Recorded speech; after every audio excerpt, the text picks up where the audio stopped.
Hi, friends, and welcome to the By Faith podcast. My name is Christine Hoover, and I'm so glad you're here. This season on By Faith, we have been talking about the ins and outs of vocational ministry. I hope you've had an opportunity to pick up my new book, How to Thrive as a Pastor's Wife, and begin reading. And I would love to hear from you. What is resonating with you? What is helping you? And even, I would love it if you left a review on Amazon or Barnes & Noble or wherever you purchased the book. If you haven't yet gotten the book, and maybe you aren't such a big reader, I do want you to know that the book is available as an audiobook as well. I had the wonderful privilege of being able to narrate my own book. And the whole time I recorded it, I kept thinking about people like you sitting across the table from me and listening and chatting together about all things ministry.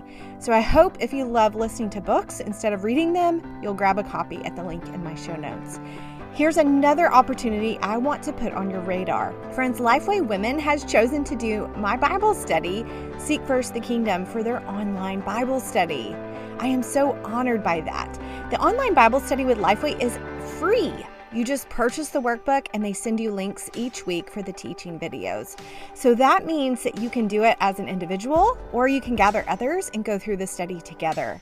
Registration for Seek First the Kingdom begins March 22nd. So this is a perfect time to get a few friends together and plan to start the study with me and with Lifeway on April 21st.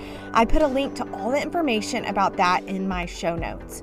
Okay, friends, I am so thrilled to welcome my guest for today's episode. Her name is Natarsha Roberson. Natarsha and her husband James planted a church 8 years ago in Brooklyn, New York. So I picked her brain about church planting and specifically about boundaries in church planting. Because as any of you church planting folks know, church planting starts out as all-consuming and we slowly have to put boundaries in place over time for our spiritual, emotional, and relational health. Natarsha shares some really practical boundaries that she has in place, and I think you're going to find it all super helpful. So here, friends, is my conversation with Natarsha Roberson.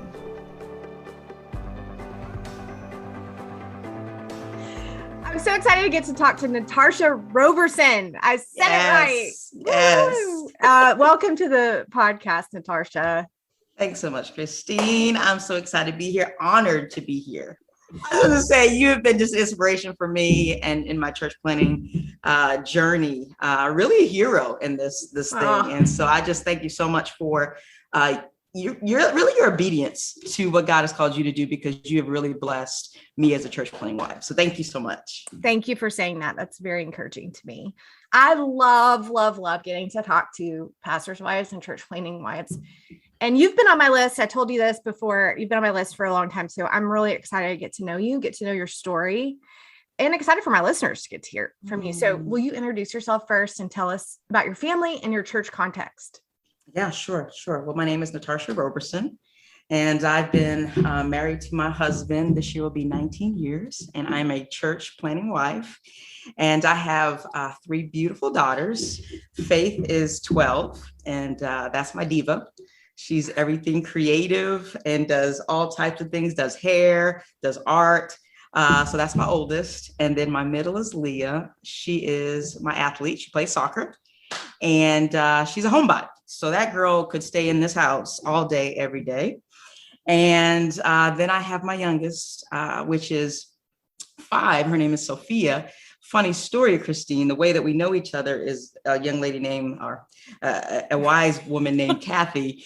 She came down here actually to do a conference, and she went around the circle and she said, go ahead and tell your name and how many kids you have. And at the time I only had 2. But when I went around the circle, I said I had 3 kids. And I said, I'm so sorry. I only have 2 kids. A week later, I ended up being pregnant. And so I told Kathy, and Kathy said, you basically prophesied your child into being. And so that's where Sophia came in. She is 5 years old. And my husband always says she's either going to be a world leader or a gang leader. Because that joker, she is like no one else that we know. And so that's my Sophia. And so we actually moved here 9 years ago and planted the church 8 years ago. We actually took a whole year of just kind of getting to know Brooklyn, New York, and just kind of understanding the culture. And then we planted 8 years ago. This will be the 8th year. And the cool thing is we started off our church at a 4:00 service. And so we were like, a church wanted us to go into their church and be there. And they said, 4:00. And so we said, oh, this will probably be like a year that will be 4:00 service. 8 years later, we still had a 4:00 service, and God has just brought people at the 4:00 service. And then just this past month, Christine, we opened up our second location. So we finally have a 10:30 service. Wow. And we are super excited because in the city, it's very different where to buy something here is millions and millions of dollars. And then also to rent is very expensive. So it's hard to find a church location in the city. And so we have 2 different locations. We finally have a 10:30. And I finally get my Sunday nap. So super excited. That 8 years we've been doing 4:00. Like, I'm like, this is a weird time for families. Cause we actually have 85% singles, urban professionals, around average age is 28. So we finally get to have a morning service where I get to sleep after church. It's so funny you said that, because that is a date on my calendar. Sunday afternoon nap. every single week. No way. Yes. And so when we were going through COVID, we had to move our service to the evening because we don't have a building either. So we were using another church sanctuary, and the lead up to an afternoon church service is so long. It is. What do you do with your time? You know, I feel like I'm cleaning my house the whole time until it's like nervous energy, and you can't take the nap. You're so right. You cannot. And then you get home and then you're preparing for school. That's right. That's right. So, okay. So you're saying y'all have 2 locations, but you're meeting at 10:30. We're meeting at 2. We have 2 locations, meeting at 10:30 at one location, actually a jazz club, and then at another location at 4:00 at an existing church. And tell us the name of the church. I don't think you've said it yet. Bridge Church in Brooklyn, New York. In Brooklyn, New York. Okay. So how did y'all end up there? Yeah. So funny. We actually were in Atlanta at another church plant, and we really felt God calling us to kind of the next season for our lives. And we never thought planting. And the pastor there said, hey, have you ever thought about planting in, maybe possibly in New York City? And of course, when my husband came home and told me this, I was like, oh, heck no, we're not going to New York City. But the funny thing is, when we dated, my husband, James, would always say, I think I'm called to New York City, because he grew up right outside the city, which is in Westchester, about 45 minutes. And he always said he felt called to the city. And I said, I don't know if I'm the one for you, because I'm not called to New York City. And so there was always kind of this thing where he felt called. And then umpteen years later, we're in Atlanta, and then an opportunity comes. And so my husband comes up here and visits, and he calls me and he says, Tarsh, I think God is calling us here. Mm-hmm. And at the same time, I'm telling my girlfriend, I don't want to go to New York City. I'd actually rather go outside the country. I'd rather go to Africa and plant a church there, but I did not want to go to the city. I knew about the city because my grandmother lived here. She had gotten mugged. So I had kind of just even some trauma there from the city, but there was nothing about the city that I was excited about. And it wasn't until my girlfriend said, Tarsh, I know you don't want to go, but if it's in the center of God's will, that's the safest place. And so as I started praying that, and he started praying, because we weren't going to make a move until we were both on the same page. Yeah. And when he ended up coming back, I felt so strongly from the Lord that that's where we were supposed to go. And right then and there, we said, you know what, we need to start making some shifts to get to Brooklyn. Wow. And we talked about it, I think, in November, and we ended up moving in February to New York City. Yeah. Wow. Yeah. So ours was quick, but that's quicker. Yeah, I'd love for you to speak to the wife who's listening, who is, I think so many church planting wives, they were a little hesitant when their husbands, it's usually the husbands who have the idea. Yes. And they're like, I don't know. Can you speak to that woman who's listening? Yeah. Yeah. I think it's it's scary. It's scary to know what God is calling you to do in this season, but I do encourage you to take some time just to pray and talk to other people who are encouraging voices, who can really give you perspective during that time. Because I know for me, it was just like, it's a no, and I'm not going, no. But when I spent some time in prayer by myself, but also talk to other people, but also spend some time with my husband. This wasn't an easy decision. And so it was really good for my husband also to take the time with me to know it's going to take some time for me to get there if this is what God has called me to do. But if it's what God has called you to do, God will make it clear and plain in his timing. And so allow God to do his work in your heart, so that he can confirm that this is what you both needed. Because it's a call on both of you. Yes. It's your husband and your wife, and it has to be both of you. And if there's some hesitancy, a little hesitancy is okay. But if you're still have this sense of you don't want to go, then you don't want to just get up and go. You guys still need to get some time to get with other couples, other planters, hear other people's stories, to kind of get that confirmation from the Lord for you too. That's a really good word. And you said y'all are 8 years into the plant, which makes you, I mean, you're not really planting anymore. This is an established church, which praise the Lord, he has done that. But you have experience. A lot of church planting wives are at the very beginning. That's when they're looking for resources, right? And so I would love for you to speak to the church planting experience, about what you wish you had known before you went in, especially planting in such a big city like Brooklyn. Yeah. I think the first thing would be just understanding or really navigating and understanding what city life is before you get here. I had no clue. And so I knew of New York, but I didn't know the ins and outs of city life. For instance, I didn't know about how small the apartments were. I didn't know how much they were going to cost. I didn't know that the city is tiresome. It's draining.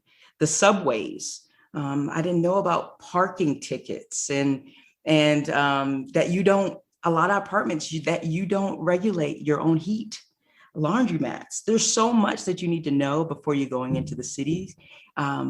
It's key before you get here. Quick story. I didn't know about bike lanes in the city. And I was in my car, my husband was coming out because we were going to go look at an apartment. And I was a little frustrated at the time because we were going to be late. And so I flung open my door, and a biker hit my door, fell off, and almost got hit by a car. I kid you not. Kid you not. I had no idea about bike lanes. And so I didn't look to my left. And so at this moment, I was like, oh my goodness, this guy could have died. So it's things like that where I just wish I would have known more about city living, how much the apartments are. Our first apartment was 600 square feet. I had 2 kids, 3 and 4 years old, and there was no sun coming anywhere within this apartment. And we were there for 3 years, and we were paying $2,500 a month. Oh my gosh. It's crazy. So I definitely think you need to do your research. Know the city that you're going to. The second thing I think I would say is just connecting with some pastors' wives and their husbands, and talking to them and asking them, like, what are some of the great things about the city, but what are the things that aren't so great, and how do I prepare for them? Okay. I think that's super key. And I think also understanding urban life or city life, that you need a break from the city. The city, like I said, is draining, and you need to escape sometimes from the city because it is this is the city that never sleeps. And I just actually went on a vacation, and I came back. And once I got off the plane, your heart starts going because you're back into a city that just keeps going and keeps going. And so you've got to realize that being in a city like this, you need to take some breaks. You need an escape from the city sometimes. So that's what I would say. But I think the biggest thing is talking to other pastors that have been here, who have planted, and getting the lowdown on the city before you get here. That's really good. I was just talking to a church planting wife the other day. They're about year 3, maybe year 4. And she was just saying how much she was struggling, just so almost burnt out.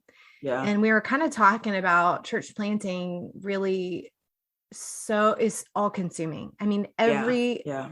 everything is touched by church planting in your life, your marriage, your family, your living situation, everything. And so we were kind of talking about how she needed a little more of separation now that they're where they are, their church is thriving, but she's struggling to kind of put in some boundaries. And that's really what I wanted to kind of pick your brain about today. Just how have you, now that you're year 8, how have you learned to create some healthy separation between church life and your home life, your marriage, your family? Yeah. Yeah. And I think it's very difficult in the beginning of church planning, because church planning is like basically another baby of yours. Yes. Because it's like you spend so much time trying to build this thing. You're trying to develop relationships, and it's constant. And so the merge of family life and ministry life is just constant. And the other thing is, when you first start, there's no one to delegate to. That's right. So there's this sense of like, I've got to do the children's ministry. I've got to do hospitality. We all have to, like, it's our family doing everything. And until leaders are raised up, there's always the sense of we're doing it all. And so that's where you kind of get the exhaustion. It's just like we don't even look at capacity in our lives right now, because we're just doing it all. Yeah. And so that's the hard part. And even the beginning stages of church planning is that you don't recognize even your capacity because you're trying to do it all. That's right.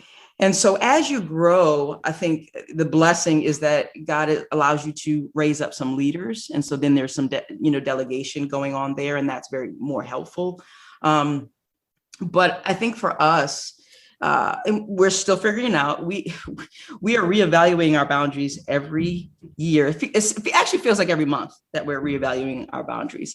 But it's key, I think, to first and foremost, make sure that you're having time with the Lord, because this thing planting, you can tend to think that you're planting, but not God's not planting.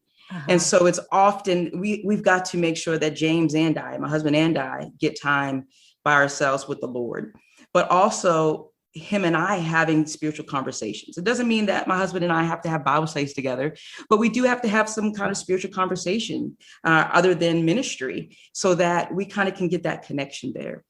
I think another thing that has helped with our family is even with our kids, we try not to talk about issues and concerns around them, which is hard, but we strive not to talk to them about them, because we don't want them to have the outlook on the church. And of course, it seeps out sometimes, but making sure that we have that healthy boundary of, let's talk about some great things happening in the church. And sometimes they will hear some things that are going on to just even see what God can do through it.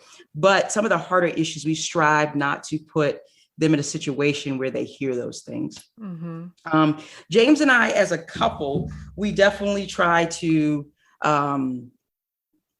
have yearly Sabbaths as a family and as a couple. That's huge. And we say you need to set that in the beginning of church planning. Some people don't set that. And I'm like, you have to set that out with your church, so your church knows that every year you're going out for about a month. And for a month? We go out for a month.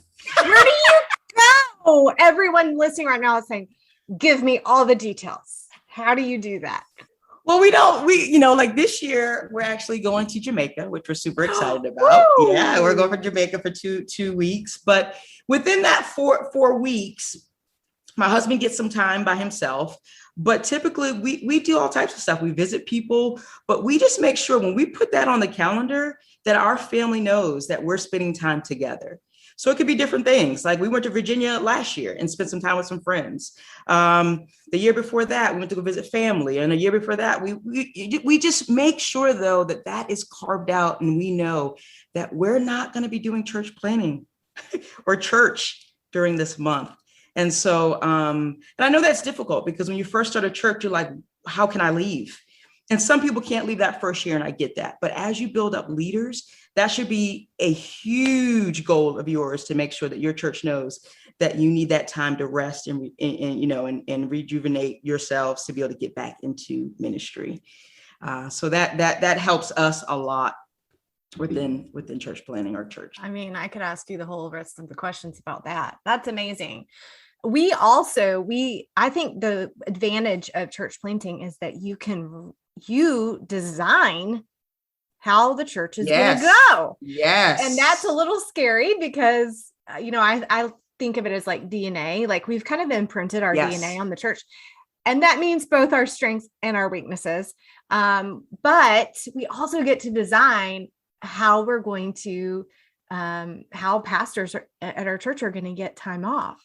So we also incorporated from the very beginning a sabbatical every so many years for 8 weeks. So we do that. We just don't do it every summer. But I think, isn't that kind of a rhythm of New York City anyway, that people leave in the summer? Yes, for sure. For sure. And you've got to get out the city. Yeah. If you don't get out the city, you will work yourself. I mean, and this is the thing, this is a city of just working. And so if you don't schedule that rest in, you'll continue to go on. But we've just noticed too, though, when we're feeling exhausted, like even my husband sometimes will start getting cluster headaches. There's just different signs that you know that you need breaks. And early on, I'll be honest with you, we didn't schedule breaks throughout the year. We knew we had that sabbatical, but we didn't do well with planning out things throughout the year until it was too late. Mm-hmm. And I just encourage your listeners to really sit down with your family and kind of think through, what does it look like to have a rhythm of rest, so that you don't get to a place of exhaustion and throwing your hands up and saying, we're done with this plant. But that how can you incorporate that yearly along with a yearly sabbatical? Well, I want to ask you about that internally, because I think a lot of times our struggle is more giving ourselves permission to do that, or what will this person think? Or if I don't do this, then the church is going to fall apart. I think these are the things we think. So how do you, speaking of boundaries, that's really drawing a boundary for yourself mentally to say, no, this is absolutely necessary and we're going to do it. Yeah. I think it's much harder for my husband. I'm like, let's go. Let's take a rest. I'm ready. But I also love ministry. And so I'm a type of person that, you hear about some church planners' wives or pastors' wives that kind of are in the background. I like to do a lot of stuff in the church, more so leadership. And I just love church meetings. I could just be in a meeting all day and you never hear that. But so it's even hard for me sometimes to stop talking about the church. And Jay has to remind me, hey, I can't do it right now. But I think mentally, for me, it's not as hard. For my husband, it's a little harder. And so I think it's important that in their elders meetings, that's a question and they talk about just how are you doing? And do you need rest? And even just recently, if I can just be honest with you, this year, just opening up a second campus has been so exciting. And we're just like, excited about everything. But at the same time, my husband's starting to feel the weight and the exhaustion of it. And he's starting to get a little bit of headaches. And so we're having to reevaluate even right now, like, babe, do you need to take a rest? Do you need to be at everything that's going on right now?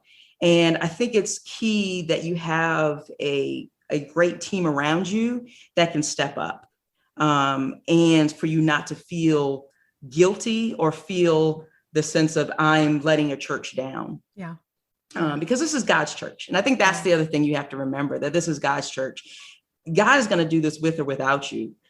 He's powerful. And sometimes we think in our minds, if I don't do it, this church is going to fall apart. Mm-hmm. And that's a lie from the enemy. And so we've just got to make sure that we are letting others know within our circles and leaning on them. I think that's important.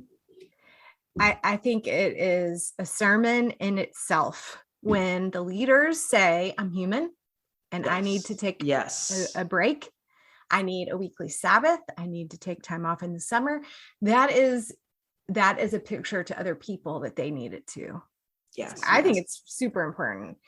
Well, real quick, Christine, I would also add, as a wife, I know every mom can't do this, but I take momcations. And so I just got back from a 6-day momcation. And what that is I'm able to take some rest away from having my kids call my name 24/7. And this is something that we implemented probably year 3 or 4 within the church plant, because a healthy boundary for me was to get that rest and to be able to just think. And so, yes, I just came back from a 6-day, but typically it's every 3 to 4 months where I just get a day or 2 at a hotel, right down the street, right next to my house. But that just gives me that time to reevaluate and just be able to think without kids. Now, I know everybody can't do this. I couldn't do this when I had a 2 and a 3-year-old. I couldn't leave my husband alone with my 2 and 3-year-old. But at this point, I'm really huge on making sure that mommy gets some time away to be able to be as healthy as she can be as she gets back into the swing of things, home life, but also ministry life.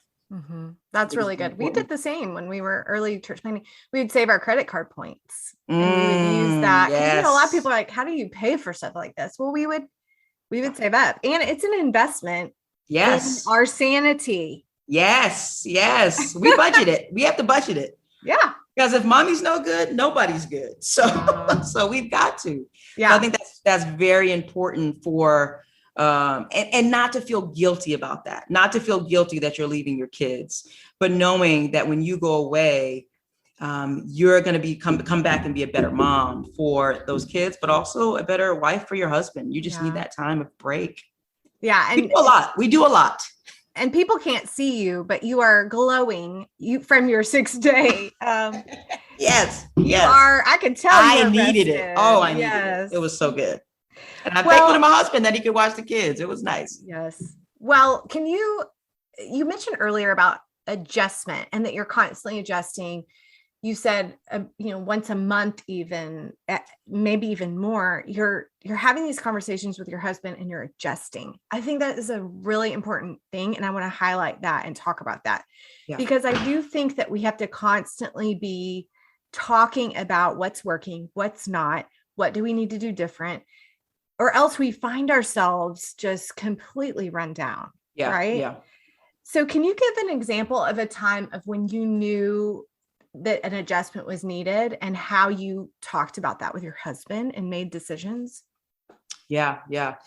I would say in regards to capacity, I took on a lot. When we first started the church, I was the, Bridge Kids minister and was over that, the director there. And I was doing hospitality. And during that time, my kids were about 3 or 4 years old. And what I started to see within ministry is that I started taking a lot of ownership. So the church plant became mine in a sense. And I saw myself getting very defensive when it came up about ministry stuff. And so heated conversations would happen with my husband and I, and because I wanted to be involved in everything. But during this time, I felt God also impressing on my heart, this is a time that you really need to spend with your children. And that was difficult for me because all I knew was to do ministry. And yes, I had kids, but we got this church plant. And it came to a point and came to a head where I remember we were driving and we were in the car and we were discussing ministry. And I got very upset and I raised my voice because of the defensiveness of how I was feeling, because it was like, you're attacking me. And he wasn't attacking me. We were just having a random conversation. But at that point, I felt God speaking to me and saying, Tarsh, this thing is too important to you. You've taken this thing on as it's yours and it's mine. And during that time, we actually had a long conversation on that ride back. And I really felt God leading me to stay home with the girls and really begin to focus my attention on my girls during that season. And that was hard for me because that's all I knew. But at that point, we decided I wasn't going to do anything in the ministry. And I was going to really focus. And it was tough and it was hard, but it was God ordained. And he wanted me in that season to pour into my children like never before. And so that was just one example of learning myself, seeing my sin, but also repenting and also being obedient to God, because he was calling me at this season, even though the church plant has started, even though the church plant needed somebody. That was the other thing. There's so many needs that you're just like, I got it.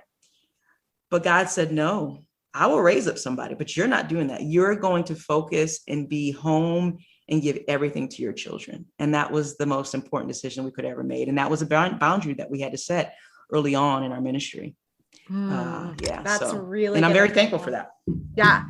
I think something, the same similar, that happened to me as well. Very similar. And I remember the very surprising experience of feeling loss and grief. Yes. In that. Yes. Because I had been, I'm just like you. I want to be involved. I want to be right there. I want to use my gifts in the church, and I feel ownership of it and all of that. And when God said, no, you need to step back, it's time. Yeah. Like, you've trained up people. We're good. Yeah. I felt like a little bit of loss in that and grief. I did too. And that surprised me. And I never heard anybody talk about that before, but I think that's a very common thing. So I'd love to know, when you did that, did you get any pushback? Like, let's talk about pushback from church members of when you set a boundary. So it could be, you said you're stepping back, you're not going to do these things. Did you feel the disappointment of people? Did you feel expectations and any sort of pressure? And if so, how did you navigate that? Yeah, that's good. No, at this point in the church, I definitely didn't feel any pushback, which is a blessing. But I have felt pushback within our church in the sense of more so just gifting, the expectation that people have on a pastor's wife, that she is to lead Bible study and be the voice for all women in our church. And that's not my gifting. I'm an encourager, and I love one-on-ones, and I get time with you, but I'm not a person that goes up front often. And that's hard for a lot of people in our church, and they want me to be something that I'm not. And I think I had that pressure to become what they wanted. And I found myself getting very depressed because I couldn't be somebody that they wanted me to be. And so that was a journey, and it still is a journey, of really allowing who I am. And then, the other thing is, you see other pastors' wives, like, look at her and look what she's doing. And there's a wrestle there but I'm not called to do that. And you really have to rest in, and honestly, every day saying, Lord, I am beautiful, and I am who you've made me to be. And that's a great thing. And I don't have to be like that pastor's wife. And even though people in my church want me to be that, I can't be that. And so that's a wrestle, though. I'm not saying that I'm there, but that is a wrestle, because you do see a lot of different churches and what women do. But I've really been able to use my gifting, and I've seen a difference in the way that I can impact our church than being what they want me to be. Mm-hmm. And so some of that has had to be conversations of, that's not how God has made Natarsha, and that's okay. But maybe God is going to bring somebody up and raise somebody else up to do something that you would like, but that's not me. Mm-hmm. And so that's kind of been some of the conversations. But overall, my church has been awesome. They allow me to be like, I'm an athlete. I'm a baller. So I'm a totally different typical, like, I'm not your typical pastor's wife. I wear yellow glasses. Like, I'm just not your typical pastor's wife. And so when people see me, they think it's, but it's like, no, like, I'm not in this box. Uh-huh. And that's okay, because I really want to be used how God wants to, to use me. So. Yes. So when you said you were kind of saying things that you might say, are you saying that you've said that verbally to people, saying that's not my gifting? Yes. Okay. I've had to have conversations with, where some women have come to me and said, we'd like for you to speak at the women's event. We'd like for you to teach a Bible study. And I've had to say, I thank you so much. I am honored. But where God has me in my gifting, that's not it. But we will search out somebody who may be a great fit, but that's not who I am. And I'm thankful that God has made me the way I am. So I've had to actually have those conversations. Mm-hmm. But it's just helping people to see. I mean, of course, people have expectations of pastors' wives. They see other churches and other church pastors' wives doing, and they're like, you need to do that. I'm like, I can't do that. And that's okay. So yeah, I definitely had to have those conversations. But you can, and they've gone well. They've gone well. I mean, rarely, somebody has said that I want more from my pastor's wife. And I said, I get that. And I have 3 kids and I'm not able to give that, but I'm sure this church down the block has that, in the sense that I can only give you what I can give you. I have a capacity. I love you and I want to shepherd you and but this may not be the church for you. And of course I don't say that all the time, but if they're wanting something from me constantly, I can't give it. There's a sense of disappointment and I can't be somebody that I'm not. Mm-hmm. I'd love to talk about relationships, boundaries in relationships. I'm thinking specifically of women who want more friendship from you. And you're saying, I have a capacity and maybe, we want to love all people. I'm not saying that we don't want to love and honor all people, but we just kind of know this is a relationship that is not going to be deep friendship. How do you draw a boundary there that honors that person? I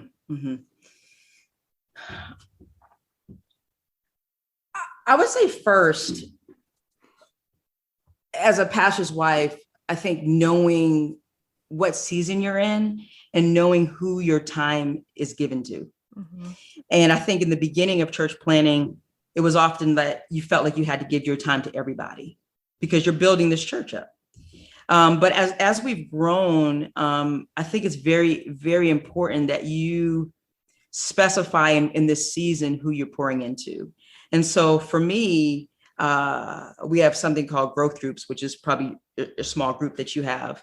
I'm actually leading a growth group right now. And so those 8 women are who I'm focusing on. And I tell them and I spend time with them. So when they text me, I'm responding right away because I know in this season, that's who I'm called to pour into. The other thing is too, I'm also, my husband and I really spend time with our leaders. And so that's who we say that a majority of our time is going to go to our leaders. Now, if someone else within the congregation hits me up, I had a huge problem, Christine, in the beginning and still do. My husband makes jokes about it all the time, but I'd always say, we got to get up. We got to get coffee. And I would say that to everybody when they would come talk to me, because I just felt like I needed to say that because they didn't want to connect. But I'd say that and never get up with them. And so my husband's like, don't say that anymore. Don't say you're going to get up with them anymore. And I said, okay. So that's had to be a healthy boundary of mine. So when I meet people, I don't say that. I say, I'm looking forward to getting to know you better, but I don't say, let's get up and let's get coffee. Because it's not realistic. And so I make sure to meet everybody. We just had a women's time the other day. I just told people I'm available, like in the sense that come up to me after service. I'd love to talk to you. But I never put out there the sense of here's my number, contact me. I make sure that it's more so within church. But I've never had situations where somebody has tried to be my friend and has felt like I've kind of shunned them away. I just haven't had that experience as of yet. So what you're sharing, if people have ears to hear, is so full of wisdom. For church planting wives, it's a unique experience. It is. And you are speaking, I mean, everything you say, I'm like, I've been there. I've done that. And there's just so much wisdom. So people listening, listen to what she's saying. It's so good. Okay. I'd love to know about boundaries in terms of, so you and your husband together facing the church. How do you relate together to the church? Are there certain boundaries that you and James have put into place that have helped you to be healthy together as a couple? Yeah. So we have a weekly Sabbath, which is on Fridays. And I encourage this works for us. So I encourage your listeners, but we actually have a Sabbath on the same day. And I'm a stay-at-home mom. And so on Fridays, it's his day and it's also my days. And so we actually have a date night on Thursdays, and then our Sabbath is on Friday. And so that really helps. It doesn't mean that we have to spend every minute together on that Sabbath, but it's just really good because it's a day that we just don't talk about ministry and we talk about other things. So that has been really good. The other thing we've put into place too is that people want my husband's time. I mean, that's just the reality. He's the pastor. And so what we found is that throughout the week, he goes to work, but after 5:30, he's home, and that's family time. And so he kind of cuts off of ministry, and then we have dinner and we have family time. And so there's just a cutoff there. But there's one day out of the week that we have found that has helped us to really help with even him having counseling appointments, is that Wednesday nights is his ministry night. And so the whole family knows that daddy's in ministry night and he gets to do counseling. And that's where we schedule all his meetings, Zoom meetings right now, is on Wednesday nights. And so that is, we all know it's all an expectation. It's all a boundary that we know that on that night. And so any other night, he doesn't do anything. But on Wednesdays, we know that he'll be gone probably by 8 or 9 o'clock to do ministry meetings. And so that has been very helpful for our family. Again, yearly, weekly sabbaticals, but also for us, we just got to get time with the Lord. Like I said before, we got to make sure that we're having time with the Lord by ourselves, but also having conversations together. Yeah. What else could I say? Some boundaries that we have set. Yeah, I'd say those are the top. One other one I think that he has as a pastor has kind of put a healthy boundary for our church is helping people to see that he is their pastor and not their peer. Because what we have found is that once you get into this realm of that, when people think you're his friend, and we're friendly, but when you get to a point where you don't think I'm your pastor anymore, you say and do things and you lose kind of the honor culture. And so we want to make sure that in our church that we have a culture of honoring, and that has really helped people to honor the position that God has called him into. And so we make that, we say that even in membership class that, like, James, I'm your pastor and I want to see you thrive. And I want to see you look more like Christ. And we're going to be friendly, but I'm just not your peer. And so, because I want to be able to encourage you, but I also want to be able to call you out on some things. And I want you to know that I want to pass you in that, because the goal is to look more like Jesus.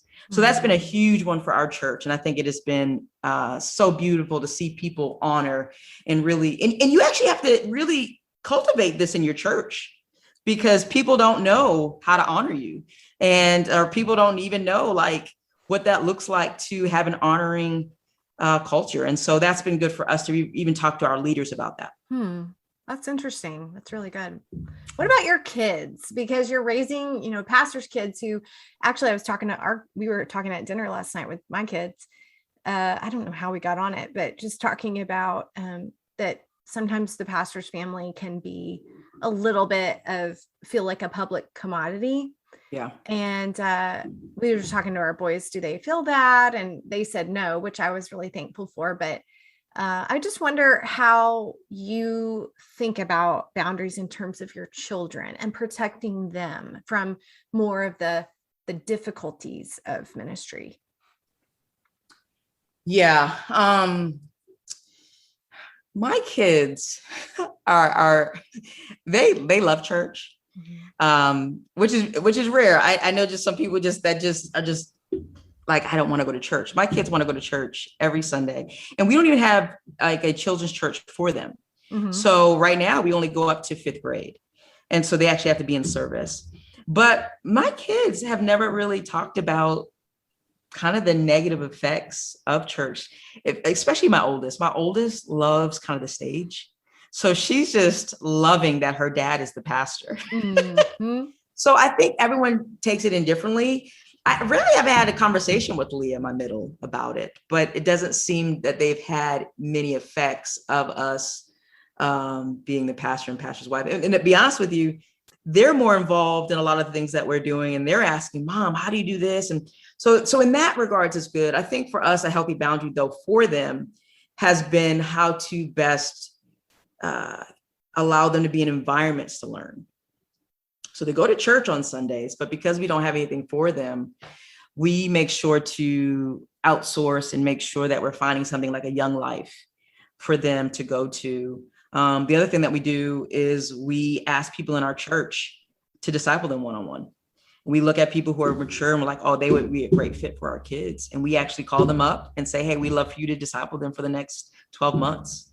And that has been sweet. That has been beautiful for our kids. And they've really enjoyed that. But knowing and noticing that they're just not going to get all of their growth and understanding from their parents. And we have to take initiative in that because let's just be honest, them going to church, they're going to pick up things here and there, but they need to be around other people or other believers, and they need to see it done well. And because we don't have that in our church, we have to make that happen. And so that's what we do to make a healthy boundary to make sure that they're growing.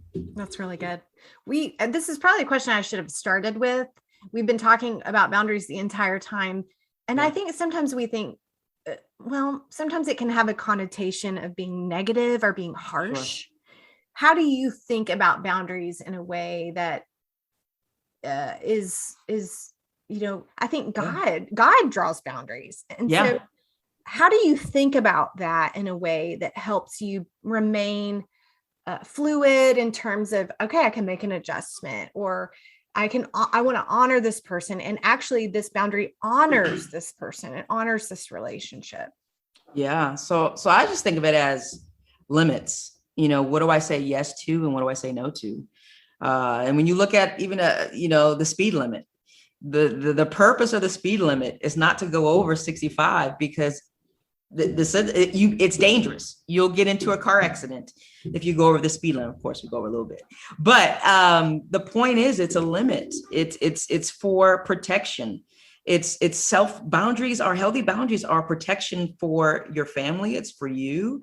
It's even for the other person. Mm-hmm. And so we've just got to make sure that we have limits within our church, within our family, what we will do and what we won't do, but they're good for us. And that's the thing. Like, if we don't have healthy boundaries, we'll burn out, we'll be exhausted, and we'll think that we have to be everything for everyone. But it's not until you have those healthy boundaries that you know what you can do and what you can't do. Mm-hmm. And it's going to be great for the church, but also for your family. Mm-hmm. That's really good. When you said about the speed limit, I immediately thought about the bike lane. There's a bike lane for a reason, Natarsha. Yes. I just picture that poor person ramming into your car door. Crazy. Well, city life. Yeah. I am so thankful for you. Thankful for my brother and sister doing the work in Brooklyn. I'm excited about what God is doing with this new second service. Yes. So I especially am thankful for you sharing the wisdom that you've shared with us today. And I know it's been a blessing for the people who are listening. So thank you for joining me. Thank you. Honored to be here. Thank you so much, Christine. I appreciate you. Thanks so much for listening to By Faith, friends. Join me next week as I chat with Greg and Kelly Mott. Greg serves as the senior pastor at Houston's First Baptist Church. Greg and Kelly have been longtime friends of ours, and Kyle and I have learned a lot from them about being in the pastorate, but also choosing rest and renewal. So that's what I invited them on to talk about, and you're going to want to tune in for this one. Until then, friends, have a great week and keep walking forward by faith.